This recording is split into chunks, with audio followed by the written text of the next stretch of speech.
Barang ni harga tak sampai RM10, tapi memang function gila guys. So barang ni dia didatangkan dengan 3 in 1 lah. Dia kegunaan dia untuk potong string, untuk pusing machine head, dan cungkil untuk kalau akustik dia ada untuk pasang string kan, dia ada ball kat belakang tu, boleh cungkil lah dia punya nut tu. Guna je benda ni kan lebih senang, tak payah cungkil pakai pisau ke apa, susah kan. Pakai ni lebih senang.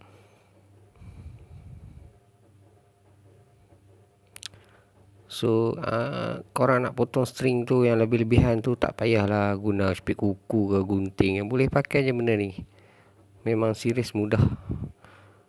So untuk korang yang bila lepas pasang string tu, nak pusing dia punya machine head tu, tak payahlah pakai tangan. Pakai ni je, masukkan benda ni, just pusing je, sekejap je boleh siap.